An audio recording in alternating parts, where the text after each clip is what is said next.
បាទជំរាបសួរពុកម៉ែបងប្អូនបាទថ្ងៃនេះខ្ញុំបាទសូមធ្វើវីដេអូបង្ហាញពីកីឡាតូខាងក្រោយផងខ្ញុំនេះបាទដែលនៅ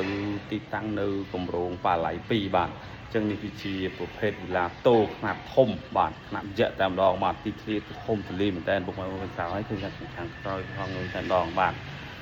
អញ្ចឹងសម្រាប់ពុកម៉ែបងប្អូនដែលចង់បាននៅផ្ទះវីឡាតូវីឡាដាច់បាទអាចតំណងសាកសួរព័ត៌មានជាមួយខ្ញុំបាន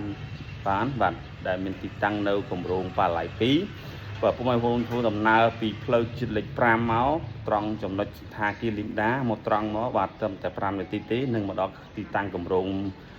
នេះតែម្ដងបាទហើយសម្រាប់វីឡាតូខ្នាតធំនេះគឺមាន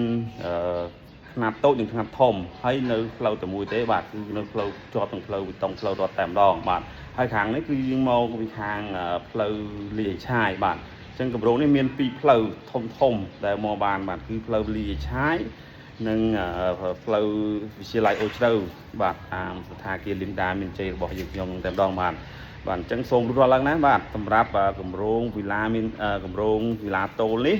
ពុកម៉ែបងប្អូនអាចធ្វើការបង់រស់បានបាទហើយផ្ទះល្វែងក៏មានវីឡាតូខ្នាតតូចក៏មានខ្នាតធំក៏មានបាទព័ត៌មានលម្អិតពុកម៉ែបងប្អូនអាចតំណងសាកសួរព័ត៌មានជាមួយខ្ញុំបានដោយផ្ទាល់បានបាទឥឡូវនេះយើងមានប្រូម៉ូសិនពិសេសបាទសម្រាប់វីឡាតូខ្នាតធំតែម្ដងបាទដែលមានទីតាំងដីធំទូលំទូលាយមែនទែនបាទដែលមិនធ្លាប់មានពីមុនមកទេមានតែមួយទេបាទខ្នាតធំនេះបាទហើយនឹងមានវីឡាតូខ្នាតតូចបាទសម្រាប់ព័ត៌មានលម្អិតពុកម៉ែបងប្អូនអាចសាកសួរព័ត៌មានជាមួយខ្ញុំបានដោយផ្ទាល់បាន